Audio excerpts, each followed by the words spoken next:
We're That's a going. picture? This is Pavlina from It's a video. Pavlina's Kidz. Oh wait, hold on. I need to record it.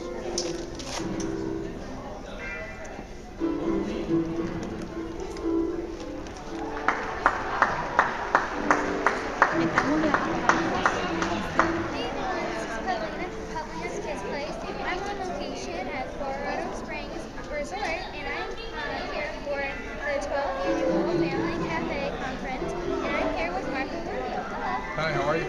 Thank you for having me on your show. Good, how are you? I'm doing good, thank you. Okay. And when you were growing up, did you have an obstacle, and how did you overcome it? You know, the obstacles that we had really are just that my parents came from a very humble background and they had to work very hard to make sure we had some opportunities. We didn't get to go a lot of fun places growing up, but ultimately I'm always grateful to my parents for the hard work and the hard work ethic that they instilled in us that have helped us to accomplish so many things. And, I can tell you that my grandfather raised 7 daughters. He was severely disabled. He had polio when he was very young. It disabled him. I tell you, my father suffered an accident when he was in his mid-20s that left him without the full use of one of his legs. So for both of them, I watched as they worked hard to provide for their families, overcoming these disabilities, and that was always been an inspiration for me. And everyone needs something to look up to in their lives. Who have you looked up to and why? Well, first of all, just my family, and I've always looked up to my parents, particularly my mom and dad, and how they came to this country not knowing anyone or with any money, and they worked so hard so that we could have opportunities they didn't have growing up.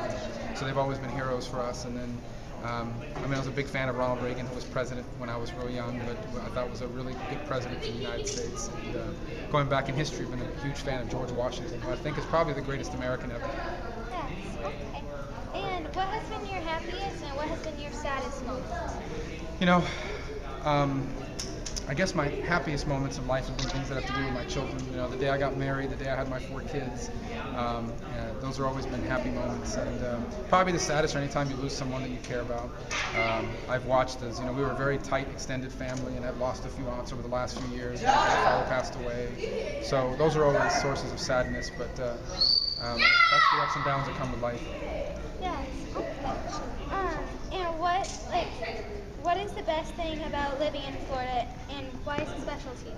I think the best thing about living in Florida is that you're only a few minutes away from the water no matter where you live, whether it's the ocean or a pool or something like that, and that's really a big part of us growing up. That's why this whole thing with the oil spill is so sad, because there are people that have raised their families working on the ocean. There are people that have created family memories going to the beach or going out fishing, and the thought that we may somehow not be able to do that anymore, it really scares people, rightfully so.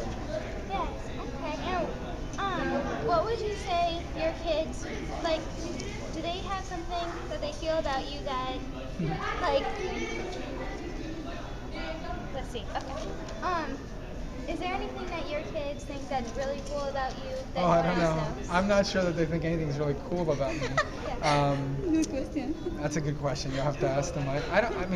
My sons, they think that, like this weekend I dressed up as Darth Vader in a costume for his birthday, so he probably thinks I'm the best Darth Vader in the world. I think my daughters would tell you that I can throw them in the pool when we're together in the pool higher than anyone in the world. So I don't know those things they think make me special, but I'm sure that I know they like it when I do it. Yes, okay. And what would you say to kids that feel like they aren't good enough to do something that they dream of doing, but have you ever felt that way? I think we always worry about not being able to measure up to what other people's expectations are for us. We're always afraid to let other people down. On the other hand, I've always encouraged people to, establish what you want to do. What is it that you love to do? What is it you have a passion for? And then work really hard to do it. I don't think there's anything worse than wondering what would have been had you done something you didn't try for. And if you don't try, you're definitely going to fail. And I've had experiences like that. Right now I'm running for the U.S. Senate. Early on in this campaign, a lot of people thought I was crazy to get in this race because I was so far behind. But we believed and we kept working, and we've come a long way. We still have a long ways to go. So. Okay, well, thank you for talking Thank you. to me. My pleasure. I love doing it. Thank you. Thank you. This is good. Could I get a fast picture? Of course.